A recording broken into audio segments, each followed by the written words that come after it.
నిరుద్యోగులకి ఉద్యోగ నోటిఫికేషన్ ఇస్తా అని చెప్పి కాంగ్రెస్ ప్రభుత్వం చెప్తూ వస్తుంది. ఇంతవరకు కూడా ఎలాంటి నోటిఫికేషన్ కూడా ఇవ్వలేదు. ఎట్లా చూసుకోవచ్చు? కాంగ్రెస్ ప్రభుత్వం వస్తే 2 లక్షల ఉద్యోగాలు ఏడాదిలోనే మేము భర్తీ చేస్తాం. మొదటి ఏడాదిలోనే గ్రూప్ 1, గ్రూప్ 2 మొదటి నెలలోనే.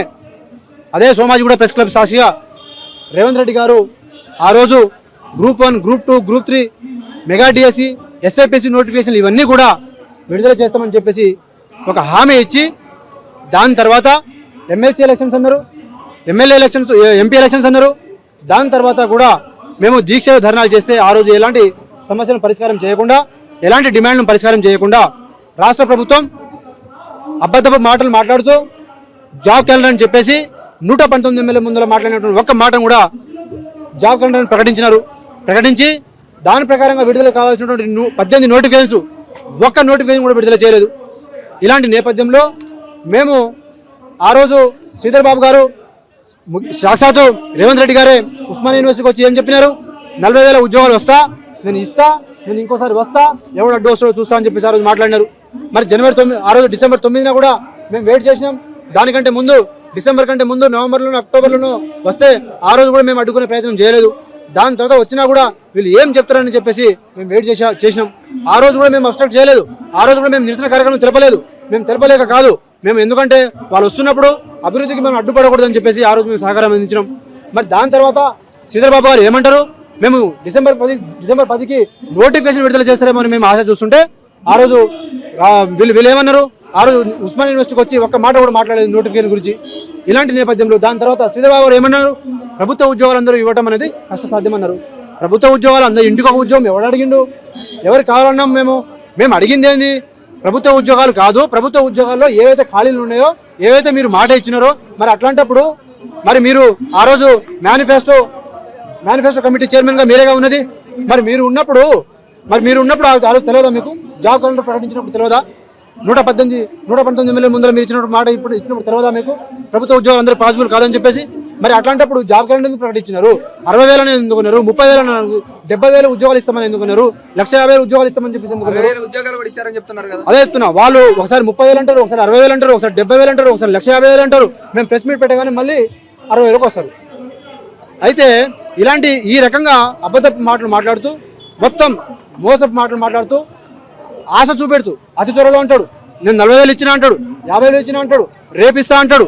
ఇలా రకరకాలుగా నిరుద్యోగ యువతని 2 సంవత్సరాలు కూడా మభ్యపెట్టి ఆశ చూపించి ఈ రోజు వరకు మొన్న మెరుపు ధర్నా చేసింది నేనే. ఎందుకు చేసినాం? శ్రీధర్ బాబు గారు నీకు లేదా ఆ రోజు సోయి? నువ్వు ఎందుకు చెప్పినావు మరి ఆ రోజు మాట? ఎందుకు చెప్పినావు నువ్వు 2 లక్షల ఉద్యోగాలు ఇస్తామని చెప్పేసి? ఎందుకు చెప్పినావు నువ్వు జాబ్ క్యాలెండర్ ప్రకటించినావు? జాబ్ క్యాలెండర్ ఎందుకు ప్రకటించినావు? కాబట్టి చాలా ఆ రోజు ఆ శ్రీధర్ బాబు మాట్లాడిన మాటలు మేము ఖండిస్తూ రాష్ట్ర వ్యాప్తంగా నేను దిల్సుఖ్ నగర్లో, అశోక్ నగర్లో మెరుపు ధర్నాలు చేయడం జరిగింది. మీకు మెరుపు ధర్నాలు అనేది కేవలం ట్రయల్ మాత్రమే. ఆ రోజు చేస్తేనే మీరు వాట్సాప్ పెట్టి ముఖ్యమంత్రి నుంచి మంత్రుల వరకు అందరూ కూడా వాట్సాప్ పెట్టి ప్రెస్ మీట్ పెట్టినారు కదా. మరి ఒక్క వ్యక్తికి ఇదే నిరుద్యోగ సింహగర్జన ఇక్కడ ఈ మన ఇంద్రపాల్ దగ్గర వస్తే నేను పెడతా అంటే మరి రాత్రికి రాత్రి 9:30 వరకు మాకు పర్మిషన్ ఇస్తామని చెప్పి ఆశ చూపిస్తూ లాస్ట్కి 9:30 వరకు నన్ను ఎత్తుకుపోవాల్సిన అవసరం ఏంది? అంటే ఒక్కడి వల్ల రాష్ట్ర ప్రభుత్వం ఎందుకు భయపడుతుంది? ఒకటి వల్ల రాష్ట్ర ప్రభుత్వం భయపెడుతుందంటే నా పోరాటంలో నిజాయితీనే ఉండాలి. నా పోరాటంలో నిజాయితీ ఉంది కాబట్టి, నా పోరాటంలో న్యాయం ఉంది కాబట్టి ఈ రాష్ట్ర ప్రభుత్వం వాళ్ళు తప్పు చేసినారు కాబట్టి భయపడి ఈ యొక్క ఆ రోజు జరగాల్సినటువంటి ఆ యొక్క కార్యక్రమాన్ని చేయనీయకుండా అడ్డుపడ్డారు. ఒక ప్రోగ్రాంతో మీరు కంట్రోల్ చేయొచ్చు. నేను పోలీస్ వ్యవస్థ కూడా నేను ఒకటే రిక్వెస్ట్ చేస్తా ఉన్నా, నేను రాజకీయం చేసే వ్యక్తిని కాదు. మీకు తెలుసు 2 సంవత్సరాల నుంచి కూడా నేను పూర్తి స్థాయిలో సహకారం అందించే వ్యక్తిని తప్ప నేను రెచ్చగొట్టే వ్యక్తిని కాదు. ఇక్కడ రేపటి రోజున ఈ ఉద్యోగాలు కొడితే రేపు మీకు గ్రూప్ 1 మీరు కూడా గ్రూప్ 1 రాస్తారు, మీరు కూడా ఎస్ఐలు సిఐలు అవుతారు. రేపు మీరు కూడా రాబోయే రోజుల్లో ఈ రాష్ట్ర ప్రభుత్వం నడిపించే దాంట్లో మీరు ఒక కీలక పాత్ర పోషిస్తారు. చేతకానోడికి 100 కారణాలు. ఆ స్టేట్మెంట్ పక్కన పెడదాం. మేము నిరుద్యోగుల సింహగర్జనకి అన్ని పొలిటికల్ పార్టీస్ని మేము మద్దతు తీసుకున్నా. రాబోయే రోజుల్లో కూడా అన్ని పొలిటికల్ పార్టీ యొక్క మద్దతుతోనే ఈ యొక్క ఉద్యమాన్ని నిర్మిస్తా, కార్యాచరణ ప్రకటిస్తా. ఈ రాష్ట్ర ప్రభుత్వం నోటిఫికేషన్ ఎందుకు విడుదల చేయదో, ఎందుకు ఇవ్వదో దాని సంగతి కూడా మేము చూస్తాం. కానీ ఇక్కడ పోలీస్ వ్యవస్థ కూడా నేను రిక్వెస్ట్ చేసేది ఒకటే, ఇది మీతో మేము చేసే ఉద్యమం కాదు, మీ మీద మేము చేసే పోరాటం కాదు. దయచేసి మీరు దీన్ని అర్థం చేసుకోండి. మీరు మమ్మల్ని అణగదొక్కే ప్రయత్నాలు చేస్తే అది ఎంత తొక్కే ప్రయత్నం చేస్తారో అంత ఉవ్వెత్తున ఎగిరిపడుతుంది తప్ప అది కిందకి రాదు. కాబట్టి ప్రభుత్వం దీని మీద సానుకూలంగా స్పందించి నేను 2 లక్షల ఉద్యోగాలు అడగట్లేదు, 50,000 ఉద్యోగాలు అడగట్లేదు. మీరు 2 నోటిఫికేషన్ వేయండి, 4 నోటిఫికేషన్లు వేయండి, ఒక నోటిఫికేషన్ వేయండి, పిల్లలు చదువుకుంటారు. మీరు అది కూడా చేయడం చేత కాకపోతే ఎందుకు ఇచ్చినారు దొంగ హామీలు? కాబట్టి మేము రాబోయే రోజుల్లో చాలా డెమోక్రటిక్గా మా యొక్క ఉద్యమ నేపథ్యం ఉంటుంది. మేము రాష్ట్ర ప్రభుత్వం డిమాండ్ చేసేది ఒకటే, మీరు ఏదైతే హామీలు ఇచ్చినారో ఆ హామీల్లో కొంతైనా ఇప్పటికి ఒక 4 నోటిఫికేషన్లు, 2 నోటిఫికేషన్లు, 3 నోటిఫికేషన్లు ఇవ్వండి. నిరుద్యోగ యువత అందరూ కూడా చదువుకుంటారు.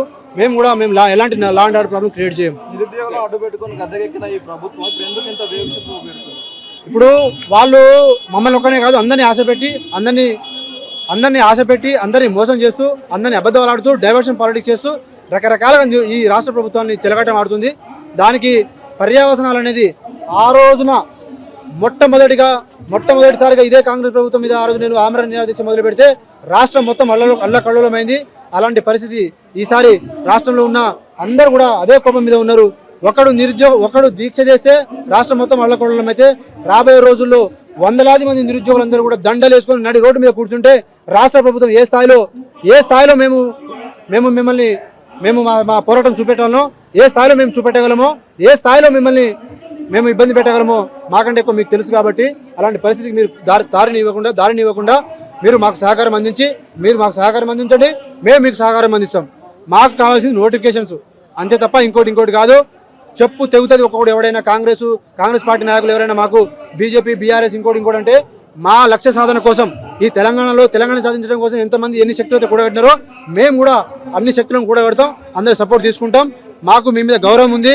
మమ్మల్ని మీరు అనవసరంగా ప్రోవోకింగ్ స్టేట్మెంట్ ఇచ్చి మమ్మల్ని రెచ్చగొట్టే ప్రయత్నం మీరు చేయొద్దు. నిరుద్యోగ నాయకులు కొంతమంది కూడా ప్యాకేజీలు తీసుకొని మరి కావాలని చెప్పి రెచ్చగొడుతున్నారని చెప్పి కూడా అంటున్నారు. ఎట్లా చూసుకోవచ్చు? ఇప్పుడు తెలంగాణ ఉద్యమం నడిపినప్పుడు ఉద్యమం చేసిన వాళ్ళందరూ ప్యాకేజ్ తీసుకొని చేసినారా?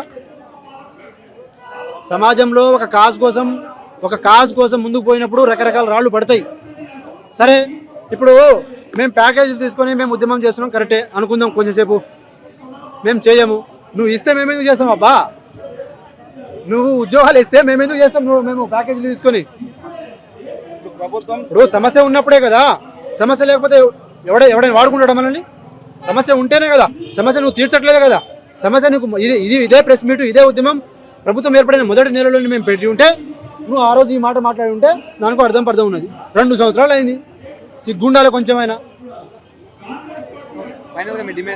మా డిమాండ్స్ ఒకటే, ఒక 4 నోటిఫికేషన్లు, 5 నోటిఫికేషన్లు మీరు ప్రాక్టికల్గా మీరు ఏం చేయగలుగుతారో నోటిఫికేషన్లు ఇచ్చి నిరుద్యోగ యువతనందరినీ కూడా ఒక ఆశ, ఒక లైన్, ఒక హోప్స్ అన్ని క్రియేట్ చేయండి. ఇక్కడ ఉద్యమం అనేది ఒక వ్యక్తిలోనో ఒక శక్తిలోనో లేదు, నిరుద్యోగులకు వెళ్ళిపోయింది. ఎవరు ఏ స్థాయి నుంచి, ఎవరు ఏ మూల నుంచి బయటకు వచ్చి ఉద్యమాలు చేస్తారో తెలియదు. అలాంటి పరిస్థితులు ఏర్పడ్డాయి. నేను మీ మంచి కోరే వ్యక్తిగా మేము మీకు చెప్తున్నా, మీరు నోటిఫికేషన్ వెంటనే విడుదల చేయండి. నేను ఇది చేయండి, అది చేయండి, 2 లక్షలు ఇవ్వండి, 15 లక్షలు ఇవ్వండి నేను చెప్పట్లేదు. మీరు నోటిఫికేషన్ విడుదల చేయండి. చేస్తే చదువుకుంటారు పిల్లలు.